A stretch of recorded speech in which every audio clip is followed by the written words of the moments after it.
Hello and welcome to the A2theK Wrestling Show, and what a segment 3 we have in store for you today. We're going to be talking in an episode of 10, the 10 most over superstars that WWE released. Aw, bastards. What? Released them. Crazy stuff. Crazy stuff. Sent them out on And the this, res. this obviously and quite clearly has been inspired by the recent releases, and some of them were shocking, right? And maybe I'm talking from a place of reeling from that, Carl. When we go into this list, so shall we jump right in? Because my first one is super relevant to the recent releases, and maybe one that a lot of people would disagree with, right? But currently, I feel I'm justified in this, right? Let's start with number 10. I'm going to say Billie Kay. I'm going to say Billie Kay because the Iconics were ace. Right? I know Peyton Royce was part of that as well, but Peyton Royce wasn't really used properly or at all at certain points after they got split up. So the Iconics were ace, and Billie Kay's comic timing and charm earned her a place on the SmackDown roster. Right? Yeah. She got that shit over. Like when it was just something daft that they were letting her do that I don't think they expected to be over. And then she's suddenly involved in WrestleMania matches and so quite heavily on the card in SmackDown. And I was expecting her to go somewhere. And yes, it's a fairly recent shock, and maybe some people would disagree that she should be on this top 10, but I fucking don't. She was over as fuck. She earned her spot in that sense, and I've already mentioned this, I think, last week, but she epitomized exactly what WWE claim they want in a star, of being able to get whatever airtime you get and making it work for you. And I just can't believe they released her. What a stupid move. Chicken shit into chicken salad. That's my that's my whole ethos. But yeah, I mean, you are absolutely right. I think I don't know anyone who heard the news of Billie Kay getting released and was like, "Meh, that makes sense." Everybody was like pissed, like they were super pissed about it because she was the most entertaining thing on SmackDown. Yeah. Since If she, you take away the main title scene in the women's side of SmackDown, she was the best thing there. 100%. I'm not disrespecting it. Because if Probably. you go Sasha I Banks, mean, Bailey, Bianca Belair stuff was all ace. Yeah. That I main mean, event scene probably was on ace. on par with that main event. See, I'm not even lie. It was good, Yeah.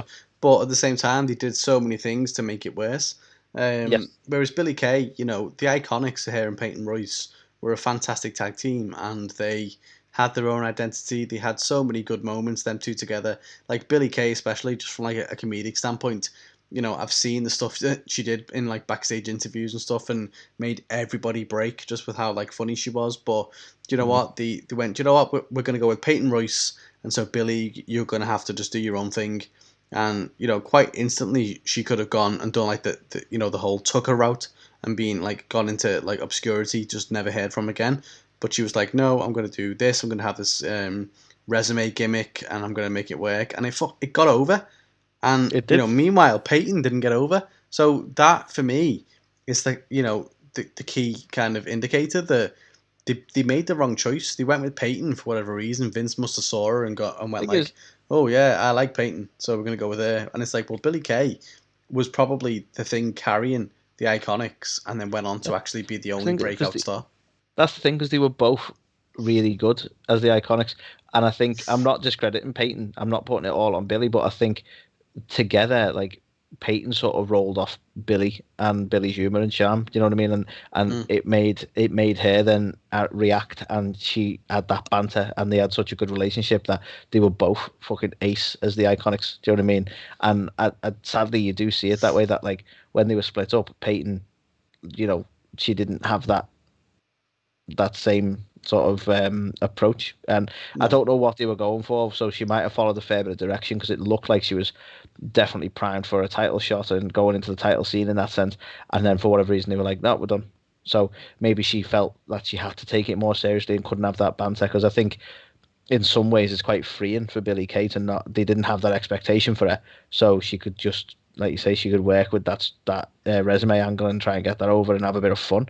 Whereas I think Peyton probably had a bit more pressure on her. In all fairness, like Yeah, I don't know. I think, like honestly, I think they just made the wrong choice. They probably went with like thinking, well, Vince probably preferred Peyton for her look over Billy for whatever reason. And you know, they should have just stayed together as the Iconics. That was Totally perfect for agree. the pair of them. They shouldn't Totally have gone agree. off and done their own thing. They shouldn't have been like main event single stars. They were born to be a best friend tag team that was so ridiculous and so entertaining that that's all you ever wanted. But It's unfortunately, funny they backed the wrong horse. if you'd have let them shine as a tag team, let them get the belts, let them have a fantastic run, they would have been the modern day female equivalent of Edge and Christian for me. When they Yeah, did break up and go into a feud with each other, it could have been just as epic. like They didn't. that's exactly where it could have went. Do you know what I mean? It was like they, I can't think of a better analogy than what you just said, Anthony.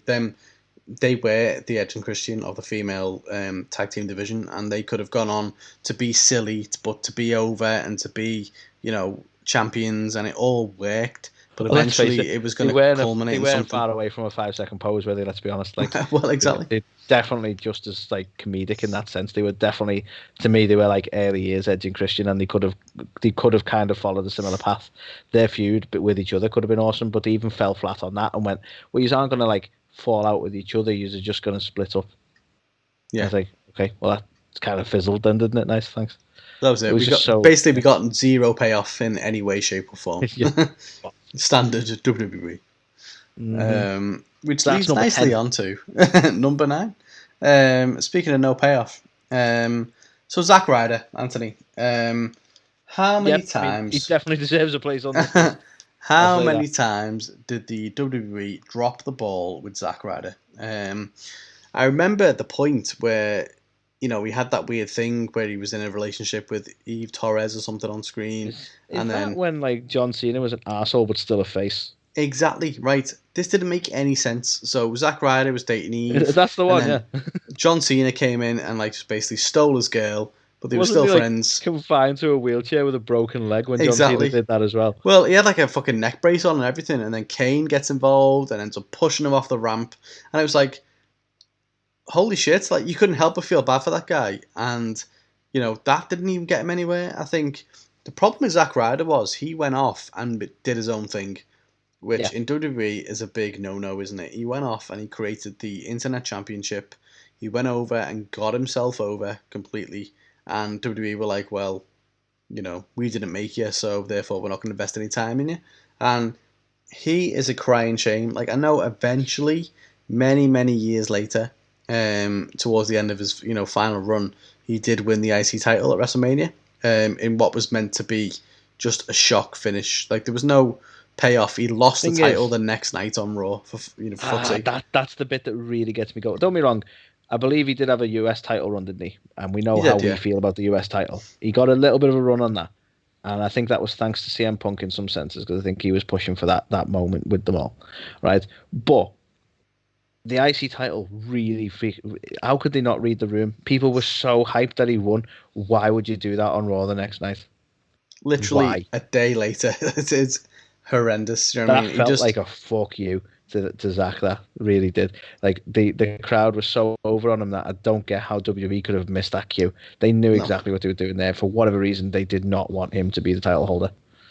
It makes no sense. I feel like the only reason he did it was to get like a big shock moment at WrestleMania, and it was like, well, damn, like of all the people you could do that for, and I'm happy he won it, and maybe he wouldn't have got it under any other circumstances, but yeah, I don't know. I feel like the whole thing was handled so poorly, and he was Mm-hmm. someone who had so much potential, and like weirdly, like even now post release, AEW haven't picked him up.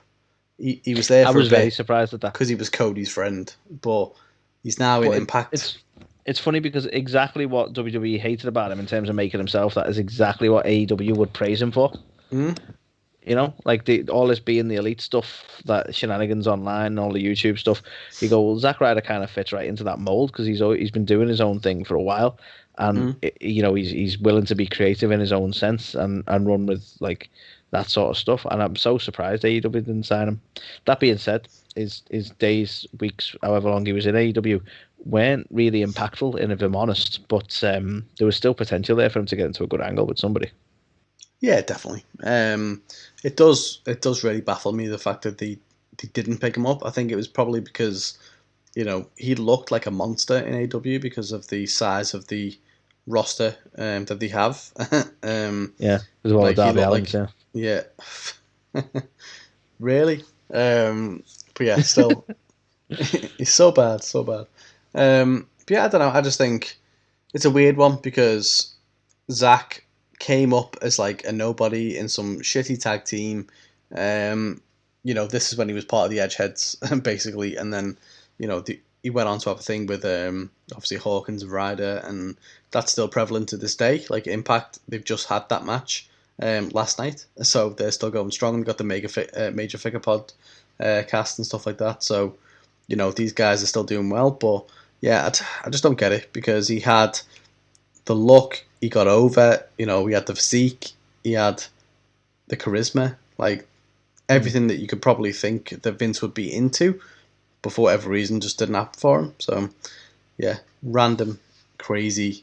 But yeah, obviously hope he does really well in Impact, and he is dating Chelsea Green, isn't he? So I think I don't done know all right for how I himself. work it into this. I don't know how I work it into this, but it seems he's just the nicest guy as well. Like Mm, having been released from WWE, he let them film at his pool for the Mandy Rose and Otis stuff, and you're like, horrendous. how much of a team player is that guy? Like I know I technically mean, it's probably Chelsea's pool as well, but like well, yeah, I think it only happened because it was Chelsea's pool. I think he was a bit like, well, fuck them, and then he was like, well, shit, my fiance or whatever still works there, so yeah, need to either probably way, let them use the pool. he doesn't have to let them use the pool. So either way, it was No, still like a nicer guy thing than you'd expect. So true. yeah, I just wanted to mention that because that's still baffling. That's like literally days after his release as well. Like fuck you, WWE. Yeah, You shouldn't have even terrible, asked. terrible people. They really are. It's like, listen, you're fired, but any chance you can still drive me into work? Like, yeah, Yeah. so I could do it. Anyway, the next one, Carl, number 8, right?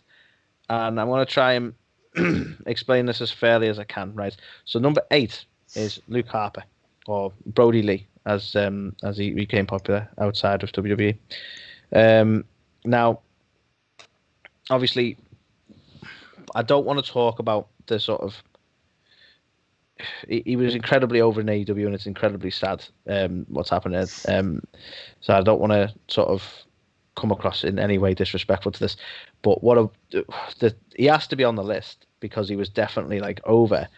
But the reason I'm cautious about not wanting to sound disrespectful is this is one instance where I can kind of understand why WWE released him, if I'm honest. And I don't know if you feel this way, but I think once he had the freedom away from WWE, he became so much better. And don't get me wrong, like there's always a place for a good tag team in WWE, so he deserves a spot on the list because he was over in the Wyatt family. He was over as the Bludgeon Brothers, and I'll be honest, even when he took some time out, he come back like ripped, and he had that slight attitude change, and he was doing his solo run. He was fairly over as well. There's been so many chances that they could have pulled the trigger on him. He was a big guy, and he had that he had that right stuff, as it were. That they could have made him something big, and they never really even pulled the trigger properly on anything like in terms of like he was in that faction. Typically, what we get historically with factions is like, well, you go, well, let's have some sort of internal struggle and feud, but they never really had any feud built between him and Bray or anything along that line. There were so many missed opportunities in that sense, but I understand it because, like, for whatever reason, I think, and I don't think this is in any way his fault or Eric Rowan's, but like the Bludgeon Brothers stuff was becoming a bit goofy, and I think that might have been some of the problem is like they were stuck with the gimmicks they were giving them that weren't great. Like when they had the big rubber mallets that you could tell were rubber because they didn't really do the props very well and that sort of thing. Mm. So I say I kind of get why they got to a point that it's like, well, we're doing releases, let's release these guys. But at the same time, like I think, especially after he's gone and he's become Brody Lee, and how he managed to be such a dominating figure and leading a whole troop on his own, proves what he could have been in WWE. So I think he definitely deserves a spot on the list. Yeah, I think he shocked everyone when he came out with that Brody Lee character in AEW. I think he instantly got over with it. He instantly got everybody on board with I mean, I say instantly. There was a couple of things in there early on where he was like, doing the whole Vince thing and a bit of a Yeah, caricature when they and were stuff like that, finding which the was a beat with bit it, yeah. questionable.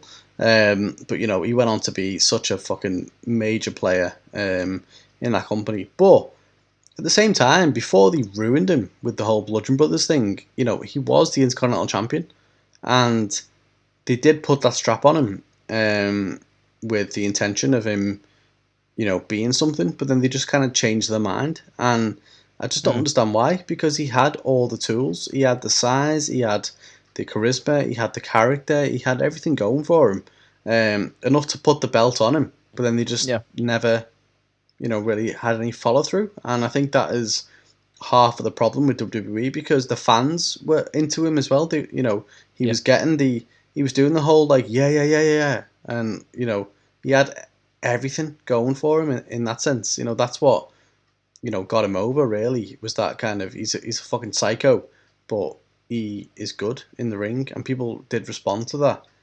And then they just kind of wasted it. So I don't know. For me, it felt like to your point, it felt almost just the fact that he was released when he was like part of the Bludgeon Brothers because that was kind of destined to fail anyway. But it's mad to think that what he was as an IC champion, to how they just kind of then booked him in that. So shame because we know what talent he had, and he proved that before obviously the worst happened. So shame. Indeed. So, moving on to number 7, and a personal favourite of mine, almost a namesake. I did have the ringtone on my phone for a while, but Carlito. So, look, Carlito's release was probably a thing of mystery, I think you would have to say. No one really understood it. There was rumours in like 2008 or so that he was really unhappy and he even requested his release. But ended up getting convinced to stay by Vince. But before all that, he came in. Well, exactly. But before all that, he came in. He was, quickly the US champion. He was in a feud with John Cena. He was massively over from the minute he came in. He had these vignettes, he had these promos, character work. Was something different, unique, and the fans kind of resonated with it. But then after that, and that little feud with Cena, it just didn't really go anywhere to that point that I said, where he was kind of like, well, what's next? But obviously he was convinced to stay by Vince, and I don't know. I think if you think about, he had the Cena thing, he had a whole feud with Ric Flair, he had a lot of stuff going for him. But then even after that, it was like, well, we're going to convince you to stay, and we're going to make you some promises. And they just never, they never followed through. Like, he was someone who could have been a world champion. Like, don't get me wrong, he was an IC champion, he was a US champion. He didn't have exactly a bad run, but he started to make the waves there that would have got him over as a main event star. If you look at the feuds he had, when you Cena, know where he was destined to go before they gave up. You can definitely feel that vibe. Well, that was it. If you think he came off feuds like John Cena and Ric Flair and people like that to, having like weird matches with Santino and stuff before eventually forming the tag team with Primo. And it's mad to see how far he fell down the card almost. And, it makes sense why he would, go on to request that release that got denied. But, it was rumoured again around 2010 that he was going to get that world title push. He came back for another feud with Cena, and it just never seemed to materialise. Unfortunately, after that, he had a wellness policy violation. I'm not too sure what it was for, but interestingly, and I'm not condoning obviously these violations, but you hear a lot of people, like Roman Reigns, for example, included, who've had multiple wellness violations and were just given like a 30-day suspension, 60-day suspension, slap on the wrist. Carlito had one and was fired. And it wasn't even just a case of like they fired him. They didn't wish him like the best on his future endeavours. They basically publicly slammed him and said, he has failed the wellness policy, he is refusing to get help, and he is released. And it was like, something else must have happened. Like there must be Yeah, it doesn't more. feel right, does it, when you consider the way No, they've protected people in the past? And like you say, normally it's not just one violation that does it. And obviously we don't know the ins and outs of that, but like you say, there feels like there was more to that. Definitely. 100%. Like he was so over. Do you know what I mean? Like you had the whole thing with Jesus and with Cena and that kind of thing already got him over straight away. But even after that, he had the charisma, he had the ring ability. He was constantly redefining his character and add new like bits. Even like the whole backstabber and stuff like that. Like he did a lot of things, It's a and shame it's such because a like I shame. remember when he came into it, and you could tell he was quite green, and you could see him develop so much in the ring as well. That his skill in the ring was fantastic towards his later years in WWE. Like he Yeah. was definitely poised. He was everything a world champion could have been, like you say. And the Real thing shame. that like the thing that really adds the accent point to this as well is the fact we got to see him come back this year at the Royal Rumble and Yeah, saw how fucking good he looked, how much of a main event star he looked, and he still didn't keep him on. And it was like yeah, that's what you could have had.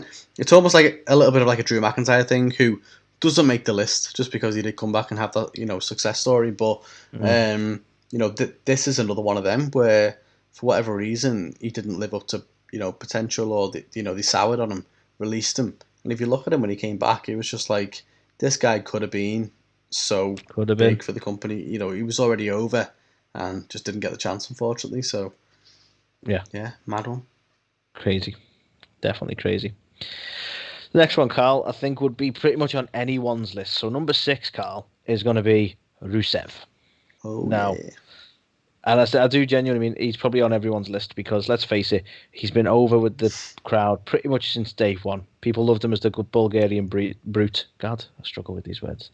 People loved him with the Rusev Day stuff. People loved even the shit he did with the whole Lana cheating on him with Bobby Lashley and that revenge angle.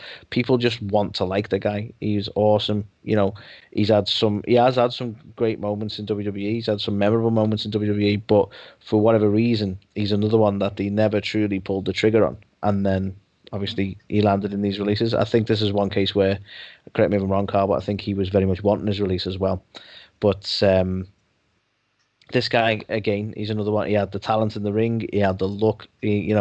Everything about him screamed world champion at some points. And for whatever reason, I know typically, sadly, they went for the whole Bulgarian angle. So WWE like to book him as the villain constantly, but he was super over. Even as a bad guy, the people loved him, and it's just baffling that WWE never went anywhere near what they should have done with him. It was always the goofy, stupid stuff. Like it's mad to think that the way he went out of WWE was, basically getting don't know did he even get a victory over Bobby before he finished? I don't even think that happened, did it? So I think so. his wife cheats on him with Bobby Lashley, and then he takes a beating, and then that's him. Like that's kind of how that worked. Hmm. And I don't know, everything seemed to fall flat. Like I don't know what it is with this guy, but like every angle he put him in, like the Rusev Day stuff got really over, and then it was like, well, that's done now. He's gonna turn on you, and it's like, okay. Like I just don't. He seems to be one of them characters similar to Zack Ryder, where it's like everyone around you is going to betray you. That's going to be our story. Everyone's going to be your mate or your missus or whatever, and then they're going to do you over. That's what we're going to do with you consistently. If that's all right. And he was just like, yeah, okay. And don't Hmm. be wrong. People might want to sort of defend WWE with this and be like, well, look, he's not super over in AEW, but he's got time. He's got time for that. The fact is he had the talent and they had the opportunity and it just never materialized. So Rusev is my number 6, Carl. Yeah, I think you are accurate in everything that you've said. It's very rare someone can not only get over at all in the company, but can get over as both a face and a heel. And I think he was super over as a heel. Obviously, they had the whole thing with John Cena, and mad props. Apparently, by all accounts, had sex with Lana in the tank at WrestleMania. So fair play to the fella. Bucket list stuff. Um, Bucket list stuff. That. bucket list stuff. So he's got all that going for him. But then to have the whole, I never thought he would get over as a face. It's so hard for someone, especially someone foreign in WWE, to get over once being a heel as a face. Let's be honest. That's why the John Cena angle works so well. Because it's like you're the bad Bulgarian and he's the American hero. That angle Exactly. wrote itself so Exactly. easy. So And that it's worked. so easy to do. But for then him to go, well, do you know what? I'm gonna make Rusev Day and stuff, and like that was over. That was like probably the most over thing on them shows at that time. Like everybody was chanting Rusev Day, and it's mad to think that they just never did anything with it. They just completely dropped the ball. You know, he had everything going for him, really, as a face as well as a heel, and you know he had some good accolades, but yeah, I don't know, it just didn't make any sense the way that he was treated, and he was so over to the point where, yeah, you know, as you've said, AEW haven't used him the best, to be fair. Like, so a lot of people are shitting on it, but you know, let's I be still honest, think like the best is yet to come. I totally agree. There's time. If AEW release him this week, then they'll be in the same ranks as WWE for you. You've missed an opportunity there, right? But there's time. He still works for AEW, and he still got the time to be the character we expect him to be. So we'll hold out a bit of hope, let's say, on that one. We're holding out for a ruse after the end of the night. He's gotta be strong. Sorry. So that leads us on to number 5, Anthony. And the name I'm going to bring to you is the one and only Damien Sandow. Now, this is a guy that I actually quite enjoyed back when he was Aaron the Idol Stevens. And this was, you know, unfortunately never really made its way to WWE TV, but I saw something then and I was like, okay, this guy could be pretty good. And then he had a few different, you know, bits and bobs that happened with him until he became the stunt double of The Miz. And, you know, again, I talk a lot about turning chicken shit into chicken salad. This is another prime example of this. Carl's because restaurant. It's fantastic. Please dine here. Locally sourced. But yeah, like I think for anyone who has the ability to go, this is what I've got to work with, and to make it, you know, one of the most enjoyable things on the show, like that is all you can ever want from the wrestling business. And in fairness to him, he did that. And not only did he like turn a crazy shit gimmick that would never get over into something that got massively over, but it was like super over to the point where, you know, it was more over than The Miz. And then the whole thing with like Miz and Sandow breaking up and turning on each other and stuff like that. So I don't know, I just think you're totally right. That's something that should never have worked, but he did it so well. That was a really tough thing to, like, even from a logistical point of view, it was a really tough thing to do. Never mind get over. It was the mimicry was just fantastic. Like if you watch it, it's impeccable. Yeah, exactly. Yeah, he was crazy talented, to be fair. Yeah, 100%, man. And I think I just don't know what happened, because it's mad that he even had that gimmick in the first place, because that was something that he should never have had and was never going to work, except they made it work. You know, credit to Miz as well. But like Sandow made it work, and it was like fantastic. But really, you know, he was a good promo. He had charisma. You know, he was able to work, like, you know, with anything that they gave him, like creatively. And, you know, he had a good size, a decent in-ring ability. So, yeah, you know, that's everything Vince ever looked for. So I just don't understand why it didn't really work out for him there, because, you know, he's someone who, and, you know, it's hard for me because it was at a time that I wasn't massively watching it weekly on like a permanent basis. But even with me not watching it, all the buzz was around Sandow. Like whatever was happening in the, you know, the main event scene, anything else, it was all about Sandow and the work he was doing. So yeah, crazy that he did that so well, and then they just kind of went like, okay, and now you're gone. And it was like, well, that was a prime example for me of not being able to capitalize on, you know, the stardom and the overness that he'd created for himself, really. Yeah. No, you're totally right. It's funny, I always put him in the same ranks with my next one. And I probably shouldn't, because he had a bigger opportunity in WWE. And if you think that my next one was ever truly over in WWE, Carl, I'm afraid I've got some bad news. Hey. Of course, number 4 is Wade Barrett. Now, this guy, he was poised to be the biggest thing in WWE at one point. You know, he rocked up with the Nexus. They tore shit up. He was the leader. And it just looked like everything was going the way of Wade. And then what happened? Well, John Cena got his golden shovel out, buried the whole fucking thing, and you go, well, that's kind of that. He took over. I think out of the Nexus end, CM Punk took over them for a while for some fucking reason. Wade Barrett went into slight obscurity. We then got another random faction. I'm going to say the Core, Carl, which I never paid much attention to, but I'm pretty sure not a lot of people did. Two R's as well. The Core. Right, and then they give him the Bad News Barrett gimmick, and you know what? He made that work, and he got That got over. super over, And, really. And over. Again, he proved that he should have been a main event kind of guy. Like, there's no, I'll never understand why they did what they did with the Nexus thing. Like, I'll never understand why John Cena just sort of tore through them all in one night. Like, what kind of booking angle was that for anyone involved in that faction? No idea. No idea at all what that was. But even so, Wade Barrett could have been a dominant heel at that point. He could have had a run with the title. I know he was new. The whole point in the Nexus was coming up from NXT, wasn't it? So I know that he wasn't on the main roster very long, but it was set up that way. He could have, him and his evil faction could have won the main title. That's how they could have done it, right? But no, they didn't. And then they failed on multiple occasions in that sense, really. But this is another one where you go, he never truly hit that peak. He managed to get a load of stupid stuff over to, like, and defining that exactly again what WWE wants out of a superstar. And for whatever reason, they both parted ways. Again, I'm not too sure whether he wanted his release at this point, but was released.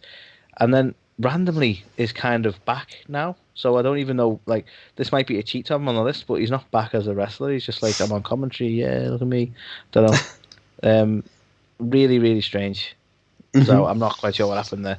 But I think I totally deserve it on this list, Carl, for how it just sort of, he came in with a rocket up his ass, really, and then it just kind of went nowhere.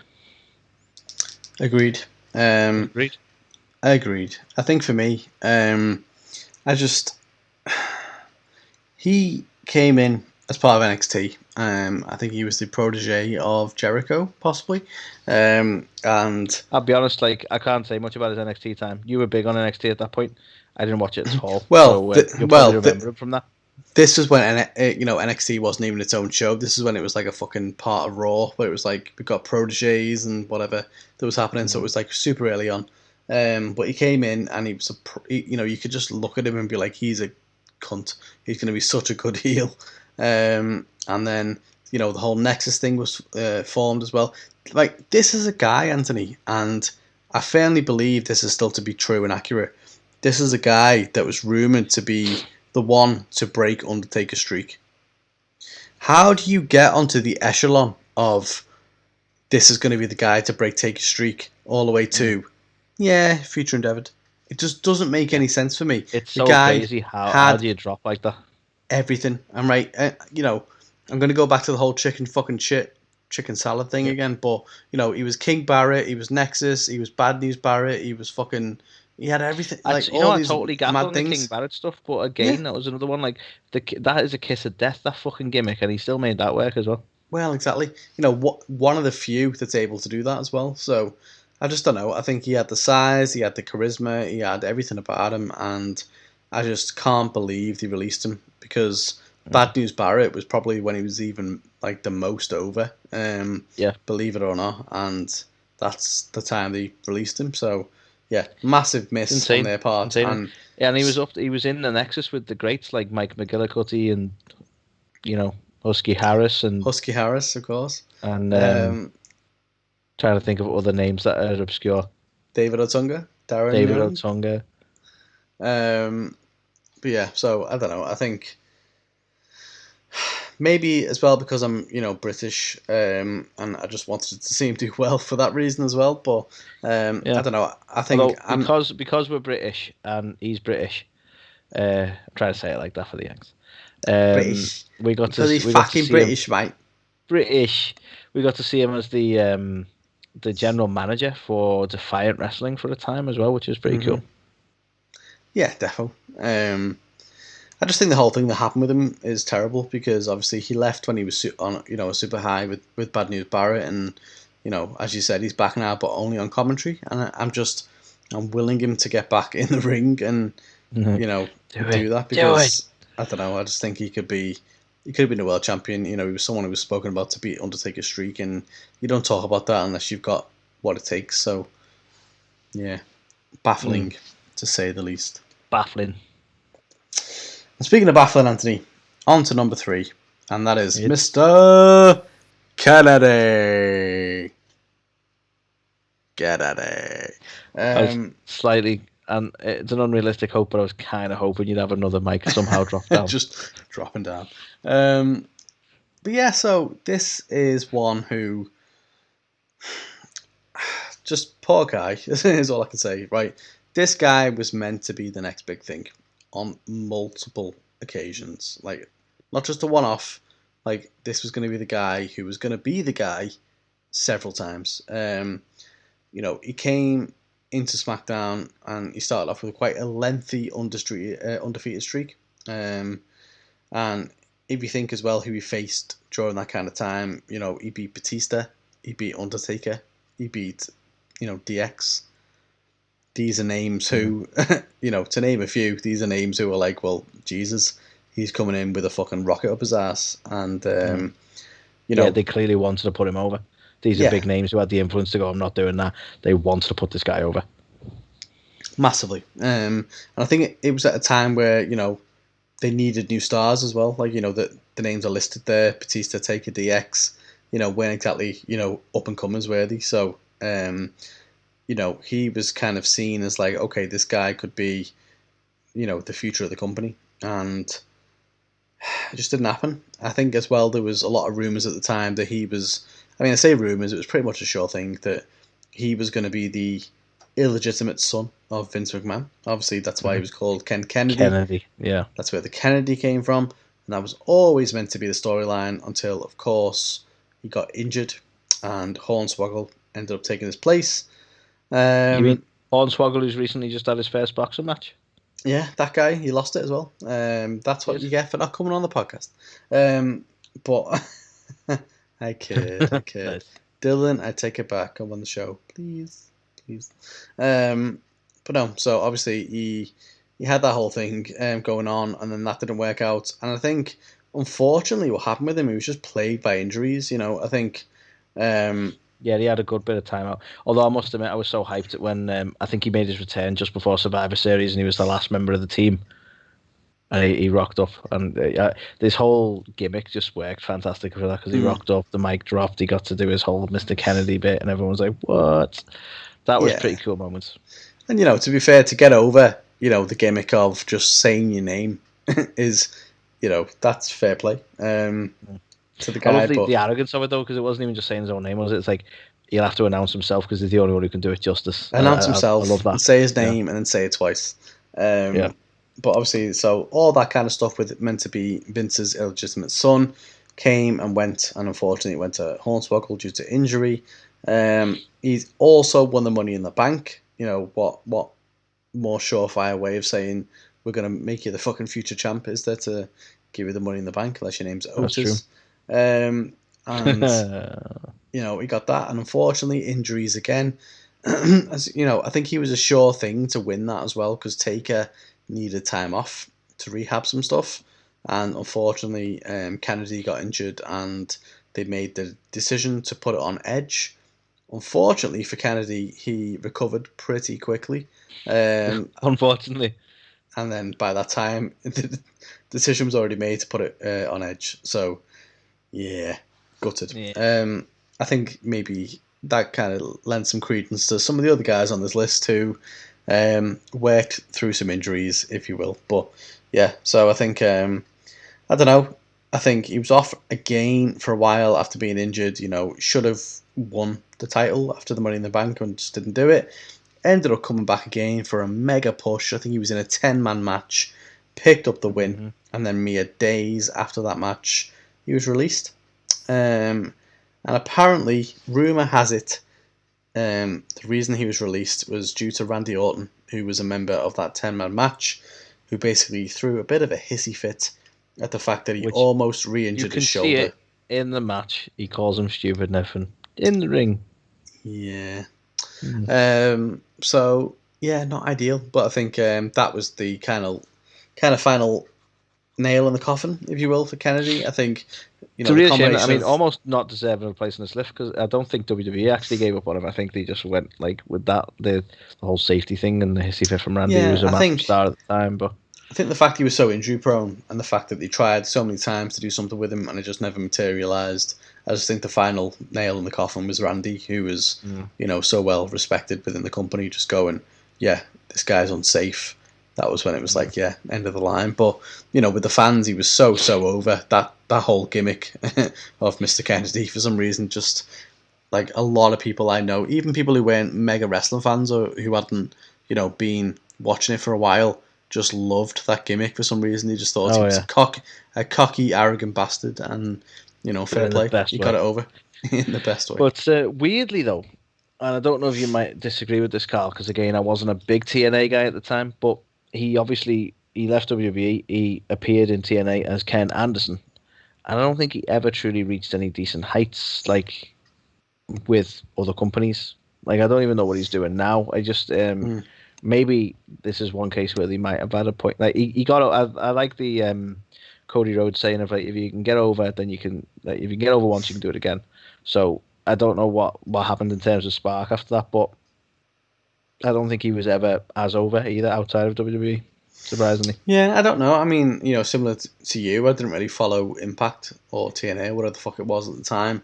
I believe he did okay, but I don't think he ever reached, the heights of, what he could have had in WWE, which, when it comes to like TNA, you would imagine they would have pushed him to the moon. So, you yeah, would have thought so. I think what weird. probably didn't help is the bits I saw of him. He was like taking shots at WWE because he was obviously still quite bitter at the time as well, and I think that's never a good start, really. But hey Mm. ho, these things happen. Hey ho. So we're nearly at the end of the list, Carl. I'm gonna hit you with number two. This Don't is hit me another with number recent one. two. Ah. It's happening. Um, this is another recent one, Carl, and a surprising one for a lot of Mm. people. Um, and this is a man who was probably big enough, notable enough before joining WWE. So it just made sense that he would be big in WWE, and it just never truly happened. And this man is Samoa Joe. Obviously, really well known for his time in Ring of Honor and New Japan, and was well respected and well known to those wrestling fans who maybe went further afield from WWE. But in WWE, he had a good run in NXT, I believe. But main roster wise, never truly hit his stride or his peak, never truly got to that sort of pinnacle of that world champion level that he probably should have. And this might be another case of injury prone elements of it. I think that's certainly, and it's speculative, but I think that's certainly some of the concern in terms of releasing him was the fact that, I don't think they were too thrilled about the idea of him getting back in the ring, which was, I think, where he was headed. So there's obviously concerns there, but at the same time, this guy has been super over. Even in like WWE, the crowd loved him and everyone was behind him. Another one where his theme music was Boss as well, so that helped. But it just never, I don't know, it never really. When you think about it, what he did on the main roster, there was not really any really big feuds even that you can go, oh No. yeah, do you remember that one? I remember him being involved in a lot of the tag team shenanigans that were going on way back when Kevin Owens kept changing his tag partner. But yeah, I don't know. It just never hit on the main roster for whatever reason. And obviously we're at a point now. He's been recently released, so it seems like they're not willing to pull the trigger on him. And I don't know if you followed much of his Ring of Honor stuff, Carl, but he was massively well respected for his work over the years. A lot of people have referred back to his program with CM Punk. I think I mentioned it last week that people are hoping or speculating that there might be some sort of rematch between him and Punk, rekindling the old Ring of Honor days down the line, which unlikely to see, but I think people really want it. So I don't know. Like you say, it seemed like a given that just never happened. Yeah, I think it's weird. He was such a big star in Ring of Honor. He was huge in Impact, and then they finally got him in WWE. And I don't know. He just, he had that one, like the one memorable match I've got is him versus Rey Mysterio at WrestleMania, where he beat him in like, fucking 10 seconds or something crazy. So it's like, okay, there was that, but really, what else was there? Similar to you, I remember him just being involved in the clusterfuck that was Monday Night Raw for a bit. Yeah. Just in the Yeah. shuffle. I think, I can't remember, like, wasn't it like around the time Seth Rollins had his stable with the Authors of Pain? Like that, I can't remember him getting thrown in the mix in that for some reason. Yeah, Like, so I and think it was. weirdly, that's the most memorable. I don't know why. Yeah, exactly. So I think it was like Kevin Owens and Seth Rollins was like the feud, and then Rollins brought AOP, and then Joe got involved, and yeah, it was just a bit like that didn't feel right anyway. But I don't know. It is such a shame because I'd hoped after WrestleMania I wanted him to be cleared and go like with Roman Reigns, like a whole kind of Samoan, dynasty kind of A piece. whole Could have been Joe versus Joe thing, yeah. Joe versus Joe. Who was the superior Joe? But yeah, Who's so the I don't true know. Samoan Joe? Um, They could have done a yeah. lot with him, and I think obviously his reputation precedes himself with the stuff he's done in Impact and Ring of Honor. So it's mad to think that he only ever won the US title in WWE. I think he could have been, And I say much more. this again with no disrespect to him, but knowing the way Vince McMahon is, I get it from a body type point of view that Vince McMahon probably didn't get him because Vince McMahon likes his big muscly men, doesn't he? And he didn't fit that particular I body mean, you type. say that, but Kevin Owens has done all right. Like I know he hasn't done as good as we probably want him to, I but know, but you always have the exception. Like, but most of the time, most of the people Vince is big on are the ones who are big. Like Kevin Owens, he defies that typical standard, doesn't he? he does. He He does. does. So, before we get on to your number one, Carl, shall we kick a few honourable mentions in? We'll try and run through these quickly without giving them a segment of their own. But honourable mentions, Carl, we're going to have to kick off with one that, to be honest, that almost should have been on the list in its own right, but the masterpiece, Chris Masters. I was so over on this guy's gimmick at the time that I feel Yeah, I like mean, he deserves an honourable mention. He didn't make the list, but you remember it us does. in college, Yeah, the Master Master Lock Lock Challenge. Challenge. Indeed. So yeah, he Yeah. was very much over. Obviously, we saw him live and in person at one of the events as well. And yeah, I don't know. I think he had the physique, he had everything. He just probably didn't have the charisma, but the gimmick that he had was so good. And I know he ended up falling into like a couple of violations and so on and so forth, and that ultimately saw his demise. But shame really because he was definitely could have been, a big thing there. Definitely. Other one, I'm not too sure. I think she probably does deserve a mention, but they kept changing her constantly, and that's Emma or Emelina, and then back to I don't know. They kept fucking. I don't even think they I knew what they think wanted to do I with her, think but she I don't makes think the she ever list. truly had a proper decent run because of that. No, I think she makes the list because of how much of a shock it was, because she was always going to be the next big thing. So there was the whole Emma thing, then they were going, well, we're going to bring into the main roster as Emma. That happened for a bit. They put it with Santino, sorry, and then, binned her off, and then they brought her back under this new kind of Emelina gimmick, and then there was But so then many vignettes, and then she just disappeared. But you remember that though when like even that was weird because there were so many vignettes, and then she sort of debuted, never had a match, and then dropped the Emelina thing in her debut. Mm. So she rocked up and then was like, "Oh yeah, I'm not doing that now." And you're like, what the fuck was that for weeks then? I don't. And like you say, she just disappeared anyway. It was so weird. Mm. But the hype there, right? Like I'm not even sure this was like over because of her or over because of WWE, but they did the hype right. People were waiting for something and it just never happened. Yeah, I think So she amassed quite the cult following from NXT, the whole Emma thing with the bubbles and all that kind of shit. So I think a lot of people were quite looking forward to seeing her on the main roster. So she was already quite over in the company, and I think they had her on, they ruined her the first time, and then people saw like an opportunity to do something next time, and it just didn't happen, unfortunately. indeed. Next honorable mention to be the Brian Kendrick. Oh yeah. And this is a guy, he got more over with the Brian Kendrick than he did as just Brian Kendrick in his first time around. But I think on his second run, and I think they made it quite clear that he's getting to an age now where he might not have another run after this. And it looked like he was going to get a proper push, and it kind of fizzled out. Like it's another one where I don't really know what happened here. He was really big and really popular with the crowd, and then nothing.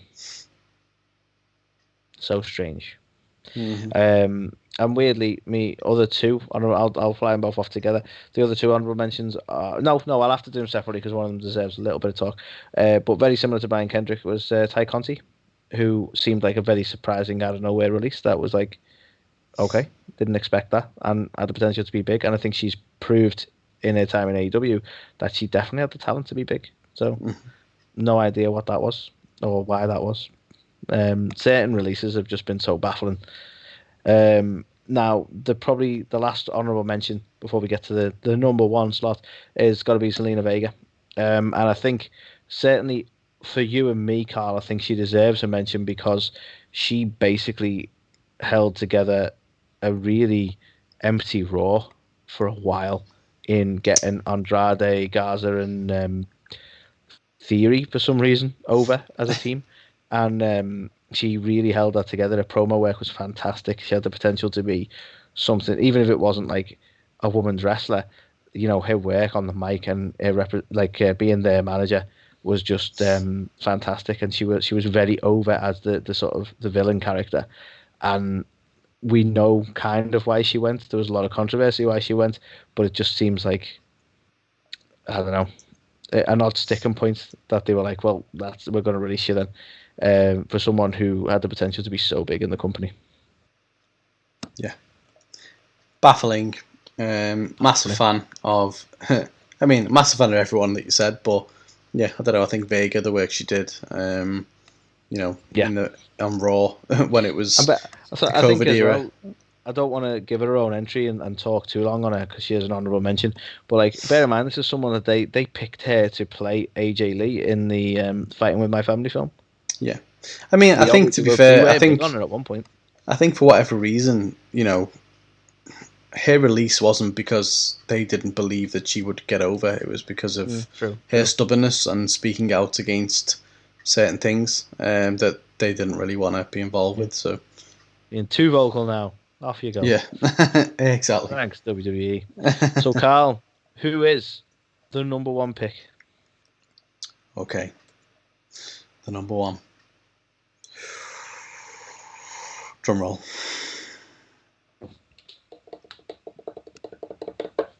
Oh, yeah.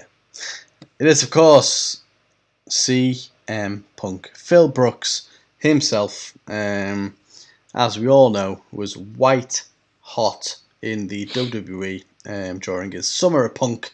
And I think we can all agree it was a fucking great time for wrestling fans. He brought something to a very stale product at the time. Yes, he gave it a real shot in the arm at that era. Well, that was it. It was like a level of realism and, edginess, straight edginess. That was probably reminiscent of the Attitude Era, which I think is why it probably got so over, because it just felt a bit different and a bit of like harping back to when it was like entertaining, if that makes sense. Not that, it isn't entertaining now. But yeah, it felt different then. It was almost, he was the catalyst of change, of a product that felt very mundane for so long. But you can also make a lot of parallels at the time with the likes of Hulk Hogan and Randy Savage. Hogan, the big muscle-bound star that Vince absolutely loved, and as did a lot of the fan base, would potentially be akin to John Cena. And then you had Macho Man Randy Savage, who was an incredible worker, looked like so much charisma and really great promos, but almost always felt like a second fiddle to Hogan. And that's probably Punk in this situation. He wanted to be the number one guy, but with John Cena on top, he couldn't do it. So it felt real, it felt raw, no pun intended. And yeah, I don't know, that got him super over. He had the pipe bomb, he had everything that happened there. The infamous pipe bomb, where people still debate to this day how many things were unscripted truths and how many things were all part of the story. Yeah, I think, it was all cleared, I would say, with WWE. I think even the whole, let's cut the mic on the Be a Star, like that was as soon as he mentioned Be a Star, that was the cue to cut the mic. So yeah. I do think there was some truth elements to it. I think he was expressing some of his genuine frustrations, but I think Vince was and is business savvy enough to go, use that. Yeah. And like you say, he's given him license to go out and cut a promo that is scathing, knowing how it would work. I don't think it That's it. wasn't part Like, of the plan. I don't think he went round to Steph and Triple H and was like, "I'm going to say that you guys are going to fucking ruin the company and that it's going to go I'm to gonna shit call after you your a dad's dead." doofus. Yeah, I Yeah, don't think they were like, "Yeah, man, that's cool." But I think they were aware he was going to say what he wants within reason, and they I set it up think. to like cut him off after the Be a Star stuff. Yeah, I don't know where I saw it, but I think there was a suggestion like they were like he was frustrated, he was genuinely ready to leave, and they sort of did green light him to say that go out and cut a promo and just air your frustrations there. Well, And that was it. it like It came up to his contract. Was up for renewal and he hadn't re-signed. And we'll come to find out as I talk a little bit more about the following years that is very accurate because the same thing happened again later on. But um, yeah, I don't know. I just think that pipe bomb was like the massive catalyst of sending him to superstardom. And then obviously you had the whole thing with John Cena at Money in the Bank, which many people still have on their list as their favorite match of all time. The whole unpredictability of two champions, only one of them was going to go out with the belt, and yeah, Punk ended up taking it, but we were like, well, he's left the company, so what does that mean? So I think a lot of people were worked in that segment, if you will, but yeah, so all that stuff happened. Money in the Bank happened. He left with the title. Super electric, super over.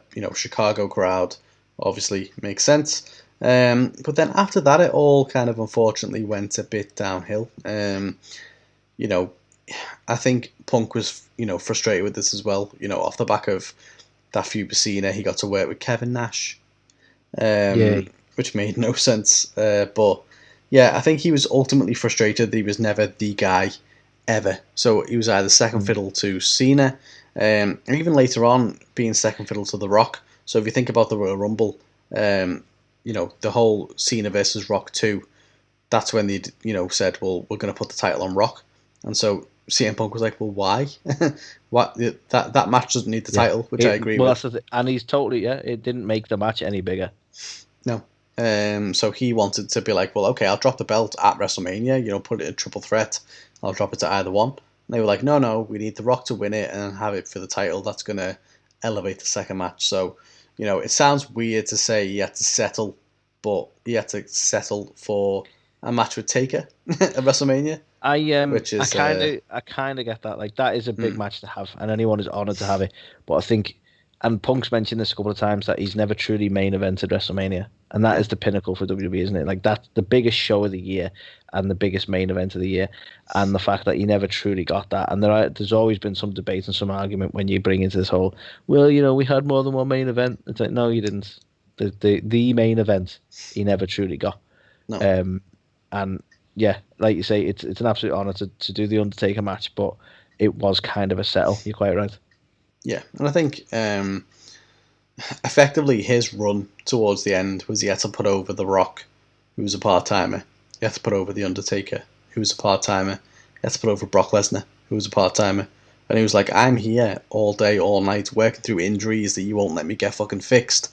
And, One of them ended up being a staph infection, by the way. well, exactly. And he's like, well, I can't get them healed, and yet I'm not winning ever. So I think he took it all a bit to heart, and ultimately he ended up, you know, he was working through injuries, severe injuries, and he was a bit burnt out. The fact that he didn't want to do it anymore, he couldn't sleep, he was going a bit crazy, and he just decided to no show Raw basically. Mm. And he went away for a while, and we found out Triple H reached out to him, was like, I want to talk to you about coming back and stuff, and Punk was like, okay, just do me a favor, send me my royalty checks, because since January when I no showed and I was on sabbatical, I've not received any royalty checks, so all I want is my money, and I'll come back and speak to you after the honeymoon. So he was very much expecting to come back and resolve it all, even though he hates everything that happened, etc., and he'd never go back, and he was done with wrestling. But he was going to go back, except on his wedding day, he received his termination papers. So Classy, classy guys. yeah, and I that was believe just that he that, received them in a bin bag as well. and that was just 2 days after him agreeing to chat with Triple H when he came back off honeymoon. So, yeah, I don't know. I just think it's a shame because even though he wanted to leave several times, I don't think he ever had the real intention to. And obviously, he will save face now and be like, yeah, obviously I was going to leave, but I think he wanted to make it work. Because that's been the strange thing. I think a lot of people might be surprised or even try and argue him being on this list, but the fact of the matter is he was released. Like you say, it's painted differently now and it feels different now. If you think about it, you think he left. You think he stopped coming in and that was him. He made his point. But no, he was released. Like you say, the negotiations were going to be there and he was released. Mm-hmm. And I don't know. He's a very different and very interesting entry on this list because you argue on a level that he achieved a lot more than a lot of the other people on this list did. He achieved the top titles in the company. He had one of the longest title reigns in the company. I think they've made a point of beating that now. And yeah, it just seems like you go, well, he achieved loads, but it's like, yeah, but like you say, and in his belief and in a lot of ways you can totally see it, that he was never the guy, which is what he was aiming for. So he never truly got to that level. And I think, couldn't be a more compelling one for number one, to be fair, mate. Totally agree. Yeah. So that was it. That was our 10 most over superstars that WWE released. Did you agree? Did you disagree? Do you think CM Punk should belong in there? Someone else we missed. One of the honourable mentions. You feel like, well, hang on, Emma was definitely in that list, for example. Let us know. This is our list. This is how we feel.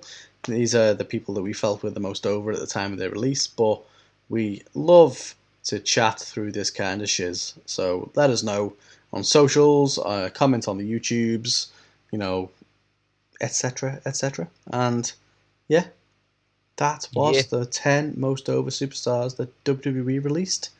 And we'll be back with our summation of This Week in Wrestling after this noise.